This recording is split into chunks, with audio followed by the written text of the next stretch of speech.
Hello सभी को, सार्थक फिजिक्स में फिर से आप लोग का स्वागत है। चलिए हम लोग सेंटर ऑफ मास का रिवीजन कर रहे थे। उसमें हम लोग बहुत सारे टॉपिक, 2-3 टॉपिक कर चुके हैं, जैसे centre of mass of uniform mass distribution, बाकी बेसिक पार्ट भी इसका कर चुके हैं। आज हम लोग वो टॉपिक देखने वाले हैं जो एग्जाम के पॉइंट ऑफ व्यू से बहुत ही इंपॉर्टेंट है। एग्जाम में बार बार इस टॉपिक से क्वेश्चन पूछे जाते हैं। वो टॉपिक है क्या?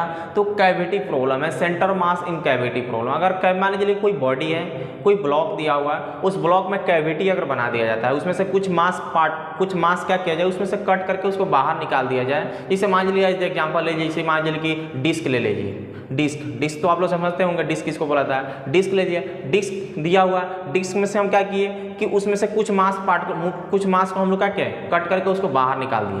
पहले मान लीजिए कि डिस्क था तो उसका सेंटर ऑफ मास सेंटर पर होता था, अगर यूनिफॉर्म है तो, ठीक है। यूनिफॉर्म है तो उसका सेंटर ऑफ मास कहाँ होगा? सेंटर पे होगा। लेकिन उसमें से क्या किया कि कुछ मास हम क्या किए, कट करके कहीं से कैविटी बना दिए। कैविटी बना के उसमें से कुछ मास हम निकाल दिए, तब तो उसका सेंटर ऑफ मास अब सेंटर पे नहीं होगा। तो पूछा जाएगा कि अब बताइए कि अब काट के उसमें से कट करके निकाल दिया गया, तो उसमें से अब उसका सेंटर ऑफ मास कहाँ पे एग्जिस्ट करेगा, उसका सेंटर ऑफ मास कहाँ होगा, ठीक है। तो उस तरह के क्वेश्चन के बारे में आज हम लोग देखने जा रहे हैं, जो एग्जाम में बहुत बार पूछा जाता है। इसलिए आप लोग इसको क्लियर होकर इसको बहुत अच्छे से इसको वीडियो को लास्ट तक जरूर देखने की कोशिश करें, ठीक है। और जो भी स्टूडेंट अगर नए होंगे तो पीछे का जो भी वीडियो आप लोग का बाकी होगा उसको जाकर पहले देखें, उसके बाद इसको जाकर देखिएगा तो मजा आएगा, ठीक है। तो हम लोग इसको स्टार्ट करते हैं। चलिए, जैसे मान लीजिए कि कैविटी प्रॉब्लम है, सबसे पहले हम डिस्क ले लेते हैं। क्या लेते हैं? डिस्क लेते हैं। एक डिस्क ही नहीं होता है, बहुत सारे हम लोग बॉडी को ले सकते हैं। डिस्क सबसे पहले हम लेते हैं। डिस्क में क्या किया गया कि ये जो क्वेश्चन आपका ए है, एक्चुअल में क्वेश्चन ए है, ठीक है। आपको क्वेश्चन में दे देगा कि मान लीजिए कि इसे आपका सिग्मा जो होगा सरफेस चार्ज डेंसिटी दे देगा, सरफेस मास डेंसिटी देगा। सिग्मा क्या है? सरफेस मास डेंसिटी, सिग्मा दिया हुआ है, इसका सिग्मा। अब सिग्मा दिया हुआ है, इसमें से क्या हुआ है, एक कैविटी है। इतना पार्ट जो है आपका, जो ये ब्लू मार्कर से आपको दिख रहा है, ये आपका जो पार्ट है, ये आपका कैविटी है। इतना पार्ट कट करके इसमें निकाल दिया गया, जिसका रेडियस कितना r/2 है। r/2 रेडियस का एक डिस्क उसमें से कट करके निकाल दिया गया, जबकि टोटल पहले से डिस्क कितना था? r था। पहले सेंटर ऑफ मास कहाँ होता था? अगर कैविटी नहीं रहता तो इस सेंटर पर होता, लेकिन अब सेंटर ऑफ मास कहाँ होगा? कहीं और होगा, कहीं और होगा। तो हम इस तरह का क्वेश्चन को कैसे बनाते हैं, क्योंकि अब तो ये नॉन यूनिफॉर्म तरीका से हो गया ना। अब कोई शेप इसका इसमें से कट करके निकाल दीजिएगा, इसका कोई शेप दिखेगा क्या? इसको बोल सकते हैं आप डिस्क? डिस्क तो नहीं बोल सकते, क्योंकि इसका शेप अब अजीबो तरीके से हो गया, जिसको डायरेक्टली हम कभी बोल ही नहीं सकते। इसका सेंटर ऑफ मास जो होगा सेंटर पे होगा। तो फिर इस तरह का क्वेश्चन को कैसे बनाते हैं? तो देखिए, इस तरह का क्वेश्चन बनाने का बहुत ही इजी तरीका होता है, बहुत इजी तरीका होता है, जो बहुत आसानी से हम लोग कर सकते हैं। देखिए कैसे हम लोग कर सकते हैं। क्या करते हैं ना, हम जिस मटेरियल का एक डिस्क बना होगा, जिसका सिग्मा सरफेस मास डेंसिटी दिया हुआ है, उसी सेम मटेरियल को क्या करेंगे, इसमें हम क्या करेंगे, जो कैविटी बना हुआ है इस कैविटी में फिल कर देंगे। क्या कर देंगे? फिल कर देंगे। उसमें सेम मटेरियल को हम डाल देंगे, जितना पहले था, जितना मास था, उसी मास को सब कुछ सेम करके हम क्या करेंगे, इसको फिल कर देंगे, इसको क्लोज कर देंगे। क्लोज कर देंगे तो ये फिगर बन जाएगा। क्लोज कर देंगे तो ये फिगर बन जाएगा, जहां पे आपको दिखेगा कि एकदम यूनिफॉर्म तरीका से एक डिस्क है। अब ये जो डिस्क है, अब यूनिफॉर्म तरीके से तो बन गया, लेकिन हमको क्या करना है कि हमको इसके मतलब कि इसको बनाना है, मतलब इस तरह का, मतलब कि कुछ ऐसा डिजाइन करना है जो दो तरह का डिस्क मिलके इसको, मतलब इसको अकेले डिफाइन करें, मतलब दोनों मिलके इसको डिफाइन करें। तो हम मान लीजिए कि इसमें फिल कर दिए तो इस तरह का डिस्क बन गया। और हम क्या किए कि इसमें से, मतलब ऐसा सोच सकते हैं कि एज एग्जाम्पल दूसरे तरीके से हम समझा रहे हैं कि जितना मास इसमें डाल रहे हैं उतना ही मास हम लोग निकाल लिए, बाहर में माइनस कर लिए। इसे मान लीजिए कि इसमें m मास को हम डाल रहे हैं, ठीक है। तो m मास को हम क्या करेंगे, कैलकुलेट करते समय m मास को माइनस कर लेंगे। इसे होता है ना कि कहीं हम लोग जब कैलकुलेशन करते हैं तो a = b रहता है। तो मान लीजिए कि आपको अगर लिखना होता है, जैसे कहीं कि a = b - 2, आप +2 कर लेते हैं। अगर कहीं पे जरूरत हो तो जितना हम लोग क्या करिए, ऐड करें, उतना ही पे माइनस कर ले रहे हैं। तो उसी तरह हम इसमें क्या किए, m मास ऐड किया तो m मास को कर रहे हैं, उसमें माइनस कर ले रहा है। और माइनस कैसे रिप्रेजेंट करेंगे, तो हम लोग क्या किए, उसको माइनस सिग्मा से रिप्रेजेंट कर दिए। माइनस सिग्मा से आप यहाँ पे ही माइनस लगा सकते हैं, लेकिन माइनस उसमें लगा दीजिएगा तो मतलब आपको डायरेक्टली कैलकुलेट हो जाएगा। कहीं पे लगाइएगा तो आंसर उतना ही आएगा, ठीक है। तो मान लीजिए कि m मास इसका सिग्मा इसलिए क्या हो रहा है, क्योंकि इसमें से हम लोग क्या कर रहे हैं, इस पार्ट को निकाल रहे हैं। अब मान लीजिए कि इसमें से ये पार्ट निकाला गया, अब ये दोनों को मिला के इसको बराबर कर सकते हैं, क्योंकि हम जितना मास डाले उतना मास हम लोग क्या कर रहे हैं, निकाल रहे हैं। अब मान लीजिए कि अब क्या हुआ, अब इसका सेंटर अब यूनिफॉर्म बन गया। अब देखो दोनों ब्लॉक जो हुआ, हम लोग ऐसे क्यों कर रहे हैं, सबसे पहले ऐसा क्यों कर रहे हैं, क्योंकि हम लोग को हम लोग अगर मान चले कि हम लोग को एक कोई शेप नहीं पता चल रहा है, कोई भी शेप अगर इसमें से काट कर अगर रियल में देखिएगा इस फिगर को एज्यूम कीजिए, तो एज्यूम कीजिएगा तो कौन सा शेप दिख रहा है जिसको हम लोग डायरेक्टली बोल सकते हैं कि इसका सेंटर ऑफ मास इसी पोजीशन पर होगा? ऐसा तो कुछ नहीं बोल सकते हैं। तो हम लोग क्या करेंगे, जिस बॉडी के बारे में जानते हैं कि इस तरह का बॉडी का सेंटर ऑफ मास यहाँ पे एग्जिस्ट करता है, जो हम लोग को पता है, उस तरह का बॉडी को बनाने की कोशिश करेंगे। तो हम कोशिश क्या कर रहे हैं कि जितना मास इसमें डाल दे रहे, उतना मास, जितना मास इसमें से पहले निकाल दिया गया था उतना ही मास को इसमें डाल रहे हैं, फिर उसमें से निकाल दे रहा है, जो माइनस कर दे रहा है। जिसे बोले थे ना कि 2 प्लस करके 2 माइनस कर लो, तो हम क्या करें, सेम मास को डालें और सेम मास को क्या करें, माइनस करके उसमें से किसी ने माइनस सिग्मा कर दिए। अब देखिए, अभी डिस्क बन गया। अब इसको आपको पता है कि एक तरह का डिस्क है जिसका रेडियस कितना है, r है। इसका सेंटर ऑफ मास कहाँ पे एग्जिस्ट करता है, इस जगह पे एग्जिस्ट करता होगा कि नहीं? अब इसका पूछा जाएगा इसका सेंटर ऑफ मास कहाँ पे एग्जिस्ट करता होगा, इसका सेंटर ऑफ मास कहाँ पे एग्जिस्ट करता होगा, इसका भी सेंटर ऑफ मास यहीं पे एग्जिस्ट करता होगा। कहाँ पे एग्जिस्ट करता होगा, यहीं पे एग्जिस्ट करता होगा, ठीक है। और ये कितना डिस्टेंस पे है, ये कितना डिस्टेंस पे, r/2 डिस्टेंस पे, r/2 डिस्टेंस पे। तो पूछा जाएगा तो फिर क्या होगा, तो देखिए, तो अब इसका भी ये भी डिस्क हो गया, ये भी डिस्क, हम लोग इसको आसानी से कैलकुलेट कर सकते हैं। अब हम लोग मान लो कि चलिए कि इसको ओरिजिन मान रहे हैं, इसको ओरिजिन, तो ये पोजीशन भी क्या हो जाएगा, 0,0 होगा, क्योंकि सबके लिए ओरिजिन वही होगा। अब इसके लिए ये ओरिजिन नहीं होगा, इसके लिए ओरिजिन कोई और होने वाला है, क्योंकि इसका पार्ट जो है यहाँ पे देखिए, यहाँ पे ये कितना डिस्टेंस पे है इस ओरिजिन से, r/2 डिस्टेंस पे है, तो इसको r/2 डिस्टेंस लेके चलेंगे। गलती से भी 0 मत लीजिएगा, सेंटर ऑफ मास यहाँ पे एग्जिस्ट कर रहा है, जो ओरिजिन से 0,0 से r/2 डिस्टेंस पे होगा, लेकिन यहीं पे इसको ओरिजिन मत ले लीजिएगा, क्योंकि यहाँ पे देखिए इसका ओरिजिन, ये जो पॉइंट है यही ना सेम वो फिगर है, फिगर तो वही है, सेम है ना, जो डिस्क का पार्ट है वही डिस्क का वही पार्ट है। तो इसका सेंटर कितना डिस्टेंस ओरिजिन से है, r/2 पे है। तो मान चलिए कि अब चलिए, अब क्या होगा, अब यहाँ तक क्लियर होगा। अब इसका मास निकाल लीजिए m1 और इसका मास m2 हो जाएगा। तो इसका मास m1, तो m1 कितना हो जाएगा, सिग्मा इसका दिया हुआ है, क्योंकि सबका सिग्मा मटेरियल सेम है तो सिग्मा सेम हो जाएगा। तो सिग्मा मास इक्वल टू कितना, सिग्मा इंटू एरिया होता है, सिग्मा इंटू क्या होगा, एरिया हो जाएगा। तो सिग्मा इंटू एरिया, तो इसका एरिया कितना हो जाएगा, पाई r स्क्वायर। इसका m2 अगर मास हो जाएगा तो sigma into pi r square by 4 हो जाएगा m2, ठीक है। अब क्या होगा, अब जो सेंटर ऑफ मास हम लोग कैलकुलेट करेंगे वो x इक्वल टू कितना हो जाएगा, m1 into x1 plus m2 into x2 by m1 plus m2 होगा। अब यहाँ पे एक चीज़, सॉरी यहाँ पे एक गलती होगी, यहाँ पे माइनस होगा, minus sigma into pi r square, क्योंकि यहाँ पे माइनस ले चाहिए, क्योंकि हम उतना ही मास को क्या किए, बाहर हम लोग रखे हुए, ताकि ये उतना के बराबर, ये दोनों फिगर कंबाइन होकर ये फिगर बन जाए। आप दोनों को बताइए, यहाँ पे माइनस है, इसमें अगर डाल दिए तो माइनस का मतलब क्या हुआ, इसमें से मास निकल गया है ना, माइनस का मतलब यही हुआ ना, ये फिगर इसके बराबर हो जाएगा। क्लियर है यहाँ तक? तो ठीक है, तो यहाँ पे एक्सी, अब यहाँ पे एक्सी का वैल्यू अगर लिखेंगे तो एक्सी का वैल्यू कितना हो जाएगा, m1 का वैल्यू कितना है, sigma into pi r square into x1। अब इसका सेंटर ऑफ मास कहाँ पे है, यहीं पे है ना, इसका सेंटर ऑफ मास यहीं पे है, इसका भी सेंटर ऑफ मास कहाँ पे है, यहाँ पे। तो इसका सेंटर ऑफ मास ओरिजिन से ओरिजिन पर ही है, तो क्या हो जाएगा, x1 का वैल्यू क्या हो जाएगा, 0 हो जाएगा। क्यों, क्योंकि हम लोग जो भी डिस्टेंस लेते हैं कहाँ से लेते हैं, ओरिजिन से कैलकुलेट करते हैं, तो 0 प्लस m2 का वैल्यू कितना हो जाएगा, minus sigma pi r square by 4 into x2 का वैल्यू, x2 कहाँ से है, देखिए यहाँ पे ओरिजिन से कितना डिस्टेंस पे, r/2 पे है, तो क्या करेंगे, x2 का वैल्यू r/2 यहाँ पर डाल देंगे। क्लियर है, बाई यहाँ पे क्या रखेंगे, m1 प्लस m1 का वैल्यू कितना हो जाएगा, sigma into pi r square minus sigma into pi r square by 4 हो जाएगा। क्लियर है यहाँ पे।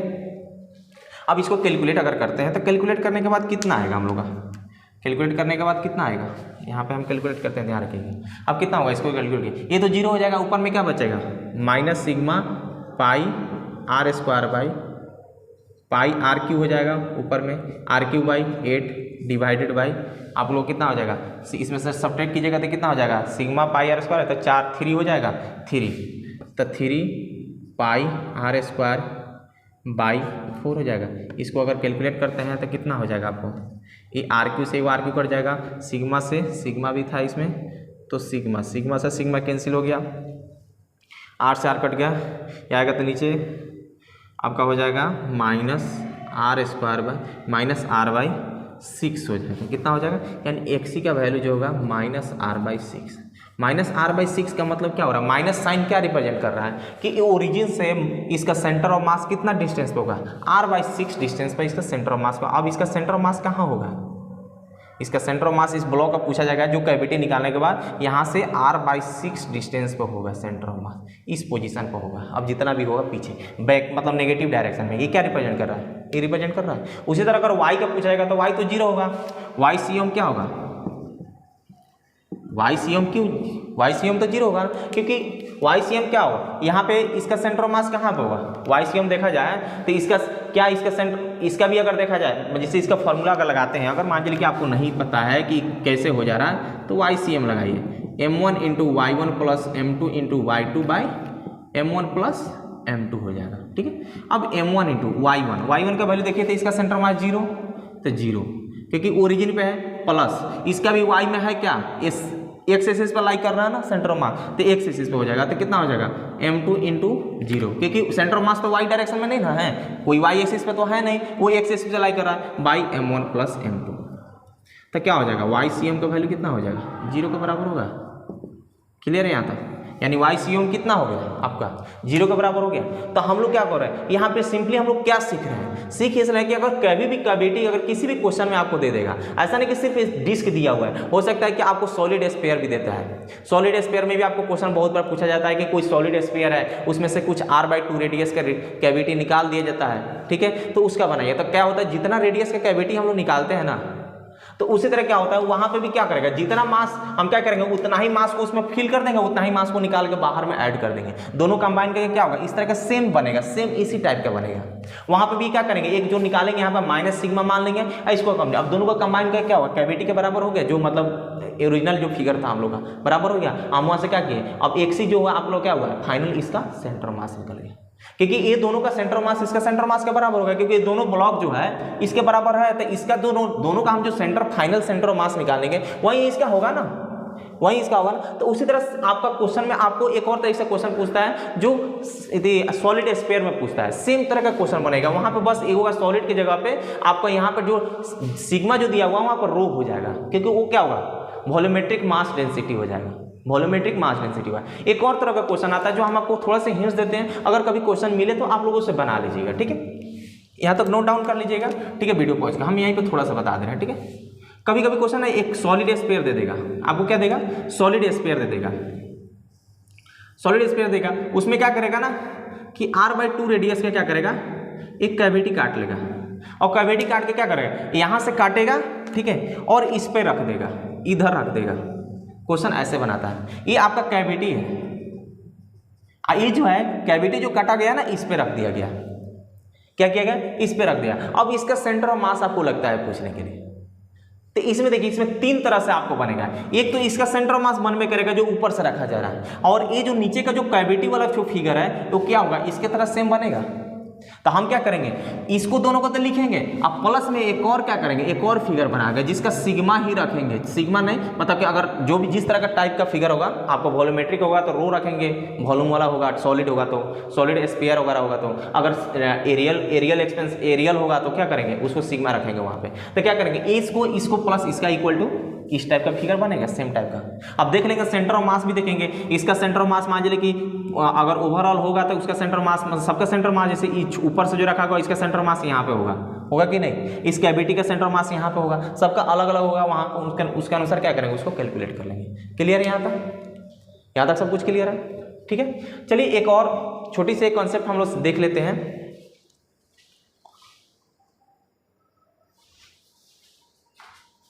एक छोटा सा फॉर्मूला आप लोग देख के जाइए जो बहुत ही इंपॉर्टेंट है आप लोग के लिए, जो आई थिंक उससे क्वेश्चन रिलेटेड पूछा जा सकता है आप लोगों को। ठीक है, वो ट्रिकी क्वेश्चन मतलब ट्रिकी क्वेश्चन नहीं है, आप लोग जैसे सेक्टर वगैरह का पूछने लगे, सेक्टर या मान लीजिए आर्क का आपका सेंटर ऑफ मास पूछने लगे, आर्क वगैरह का। ठीक है, तो उसका सेंटर ऑफ मास कैसे निकालते हैं, यहाँ तक नोट कर लीजिएगा। ठीक है, उसका सेंटर मास हम लोग कैसे निकालते हैं, कैसे फाइंड करते हैं, तो चलिए उसको देखते हैं। ये फार्मूला आप लोग लिख लीजिएगा। ठीक है, बहुत ही इंपॉर्टेंट फार्मूला है। क्या है फार्मूला उसका, कि जैसे मान लीजिए कि आपका जैसे कोई आर्क दे दे, ठीक है, सर्कुलर आर्क दे दे, रिंग, ठीक है, और मान लीजिए इसका सेंटर यहाँ पे एग्जिस्ट कर रहा होगा। ठीक है,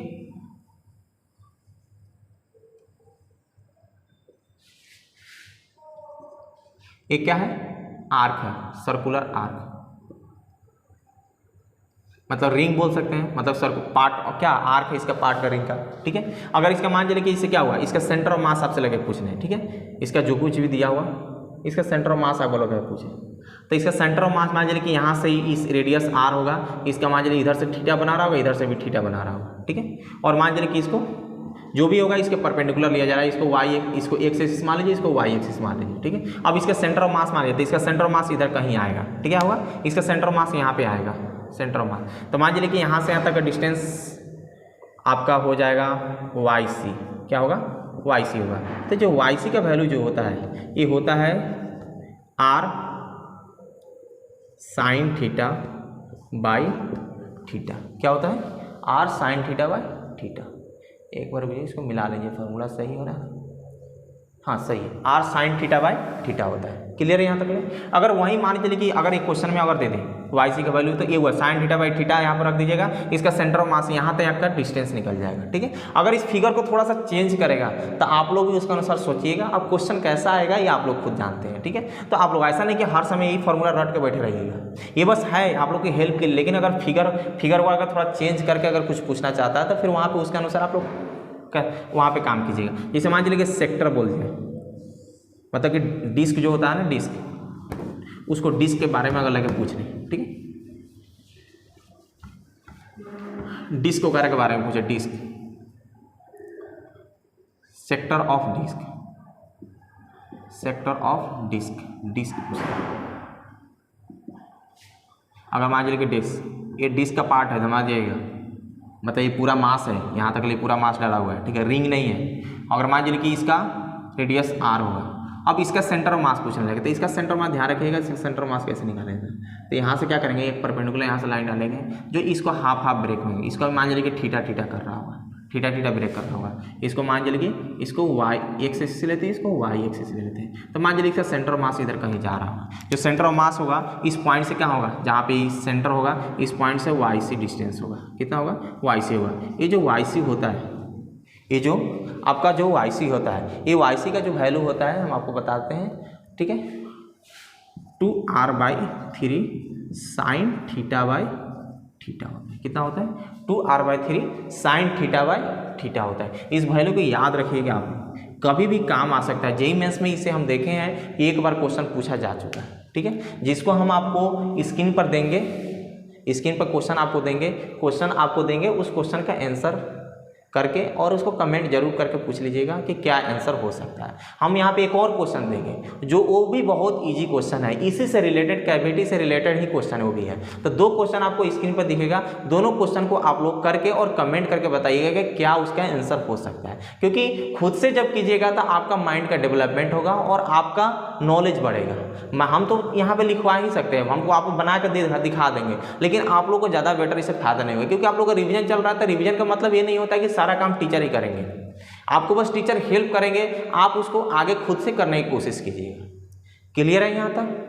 तो चलिए हम लोग वीडियो के यहीं पे एंड करते हैं, मिलते हैं नेक्स्ट वीडियो में। अगर आपको मेरा पढ़ाया हुआ चीज़, आपको रिवीजन जो भी करा रहे हैं, आपको फ़ायदा कर रहा है, तो फ़ायदा हो रहा है, तो आपको क्या करना है आप लोगों को पता होना चाहिए। इसको शेयर कीजिए, लाइक कीजिए और अपने दोस्तों को भी बताइए कि यहाँ से वीडियो देखें, उनको ज़्यादा से ज़्यादा फायदा होगी। चलिए तब तक ले हम मिलते हैं नेक्स्ट वीडियो में, धन्यवाद।